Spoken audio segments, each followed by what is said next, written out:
Man, I keep ending up in this position where like I put my all into getting the finish and to getting the decision, and it just doesn't go my way. I definitely felt like I did more damage in the fight. I knew I lost the third round because I couldn't get up. And I felt bad about kicking her in the face, but I was aiming for the chest. And then the fourth, I kind of didn't go forward enough. I was worried about the takedown a little too much. And then the fifth, I finally said fuck it and went forward and did everything that I should have done in the fourth round. And I still didn't get that fifth round, so it sucks. It was close. I felt like this fight was a lot closer than the Gedalia fight when it came to just like strikes landed, just because she was landing some push kicks to the face and a couple like side kicks when I was hesitating. So I thought this fight was closer than the last one, but I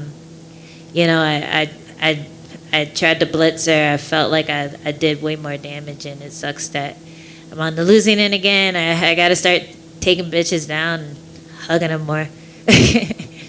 Well, it was definitely an entertaining fight. I mean, obviously the clear fight of the night. You guys got the bonus. But I'm just curious kind of how you feel about this whole experience. I mean, as you said, I know you're disappointed in the result, but obviously the big opportunity, the history that you made, the attention that was given this week. I mean, even though you didn't end the way you wanted, how do you take this whole week?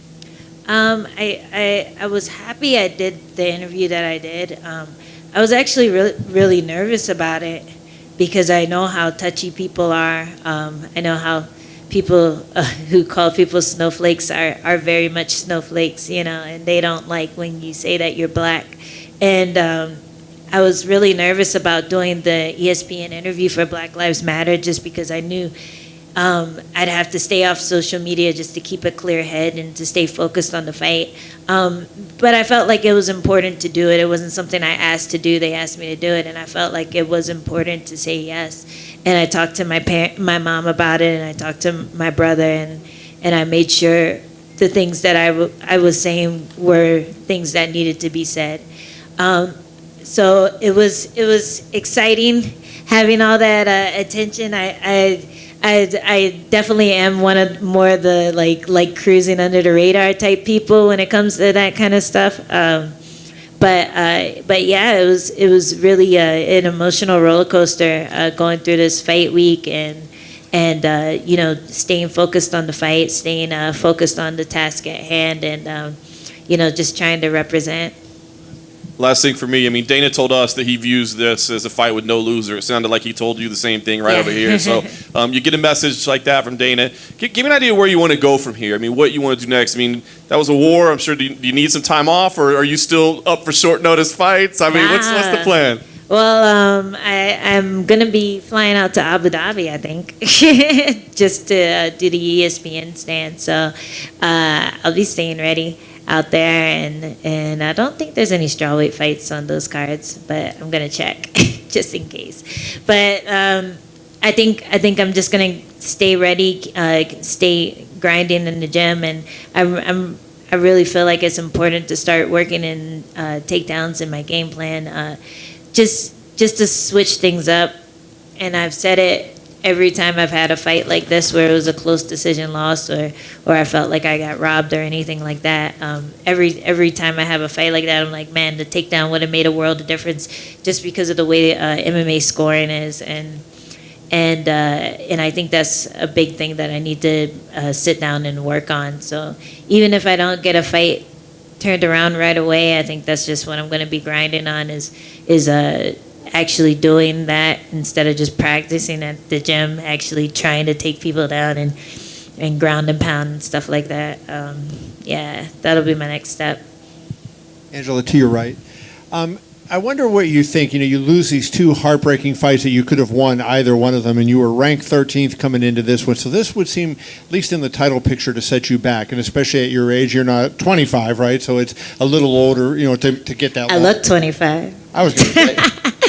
But, especially after I got punched in the face. How tough is that to think that way, or do you have to just ignore that and block that kind of thing out? It's hard, man. It's really hard. Like immediately after they called her name, I immediately thought I quit. You know, I don't think that anymore. Dana talked me out of it. But it's really disappointing, and I know there's more I can do. I know there's ways that I can switch up my game that I've done in the gym that I just am not as comfortable with in the fight as I am punching people in the face. But I got to switch things up, and this is another hard lesson. 2 hard lessons in a row. Maybe that'll be enough to make me stop being stubborn and start getting uncomfortable. It seemed to me, Angela, when you came out, you were doing really well early, and then her kicks seemed to give you some trouble. How did you adjust to those, and what was the difficulty that those kicks she was throwing was causing you? I think it was more the takedown. I got a little nervous about getting in that boxing range because I knew she was going to dip underneath me and try to grab my legs. So I stepped out into her kick range, and that's kind of where she started landing those shots. So I tried to adjust. I just started throwing more in the 5th round and started closing that distance and getting that faith back into my takedown defense because she only got me down once. I felt pretty strong in the clinch against her. It was just that one takedown freaked me out in the 3rd round. So yeah, I think that was really the issue there in the 4th, and I felt like I was able to solve the problem in the 5th, but I just didn't do enough. Do you, as the fight goes on, are you scoring it yourself, or do you just have a general sense of how it's going on? Do you feel like, okay, I got that round, I lost this one? Do you do that during the fight? Yeah, I mean, this fight, when the fight's really, really crazy, I guess this was kind of a crazy fight, but when the fight's like really, really crazy, then you don't really know, like if you get rocked or something. This fight, it was easy to keep score. Like I knew 1 and 2, I was mashing her up. I knew 3, she got me down. I knew 4 was close. A lot of times when you have fights go 5 rounds, and the person is still in it, even though they lost the first 2, they'll give the last 2 to the other person just so it's a toss-up. And I knew the 4th was close, and I could have done more in the 4th. And so in the 5th, I was like, okay, I have to bring it. And we both said that, and it showed in the fight. And I felt like I edged it out, especially in the last minute of the fight. And unfortunately, I didn't. Thank you. When the decision was read out, you obviously acted with a bit of frustration. You were obviously quite upset. Was that because you felt you'd won the fight and they'd got it wrong, or did it just the general feeling of another split decision that could have gone either way that would upset you? It was a little bit of both. I think it was more frustrating because my last fight ended that way. I think I was less surprised because it was closer than my last fight.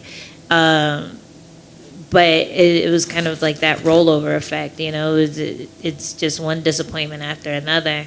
And yeah, I'm surprised I'm not like boo-hooing, but I guess it's nice to be done with it, and nice to get the pat on the back from Dana, and nice to get the Fight Night bonus. Hey, nice to not have my face lumped up too much. So I don't know. I'm frustrated, but I know my next fight I'm just gonna switch it up more. I'm gonna improve more, and yeah, you're gonna see a whole different beast next time. Is there a feeling, though, in sort of a weird silver lining that, okay, you may have lost 2 fights now, but it could be said that your career's never had so much momentum behind it? You've never had as much attention as you've had now. I mean, you're here doing a post-fight press conference after a main event. So even though you've lost 2, actually, you're probably further ahead than you were before this little run you're on. Do you think about that at all? Now that you mention it, that's pretty cool. I don't know. I'm so hard on myself. I would much rather be up here talking about my awesome win, and it sucks that I didn't get it. But I am trying to look at the positives and just enjoying my friends hitting me up saying, "What, you got robbed?" You know, like, thanks, guys. Wish you were on the stands judging the fight. But yeah, it's not that hard of a blow to hit. Like, it's a blow to my bank account, and it's a blow to my ego. But it's not. I do recognize that the momentum is still there, and it's just little adjustments that I have to make to start just dominating people. And the fight started off really strong. If it was 3 rounds, I think I would have won it, or maybe she would have fought me differently if it was 3 rounds. But I definitely felt like I was winning the beginning of the fight, and I think every judge except for that one thought I was winning the beginning of the fight. So I have to look at the positives and roll that over to the next fight camp. Well, congratulations on a great performance. Thank you. Angie, you mentioned that all the way over. You mentioned that you talked to your mom prior to the ESPN interview. What did your mom say to you? She said she cried. They sent me the questions that they were going to ask me, and then I just kind of freeform wrote what I was thinking my answers would be to those questions, and I sent it to her, and I sent it to my brother, and yeah, my mom really liked my answers. There were a bunch of things I didn't say that I wanted to say, but I felt like that the interview summed it up really well. Just the fact that yeah, it's an important movement, and it's something that's affecting everyone right now, and it's something to acknowledge. You said there were some things you didn't say. Is it because you wanted to be more measured in your response? No, I just forgot. Fair enough. So the fight didn't go your way tonight, but you think about the fact that you may have reached out to little black girls who are considering mixed martial arts, or maybe just need some confidence to step out in something that they are interested in. Do you think about that at all? Yeah, I definitely do. And usually I don't think about it until I meet someone who is excited to see me, and it's a little black girl, and I'm like, oh, it just warms my heart, because I never thought that I'd be doing this, even 10 years ago. I never thought that I'd be doing this. I was a bartender and an animator, so it's a big change in my life, and it's something that I never saw myself doing, and I get so much joy from it, and so much confidence and pride from being a mixed martial artist, and from being as good as I am, and improving, trying to improve every day. But to open that avenue for someone who didn't think before that it was a world that they could be involved with, it's amazing to me, and it really brings joy to my heart, and especially makes times like these a lot easier to deal with, knowing that I'm inspiring people. You should know then that I have a 6-year-old who's at home wearing her afro tonight, and she's been FaceTiming me all night, saying she couldn't wait for the bad A to come out. So you are touching girls. Oh, that's not amazing. touching girls. You are reaching. Well, I'm reaching. We're not reaching for them. Reaching out to. That's awesome. That's so cool. Thank you. Thank you for saying that and sharing that.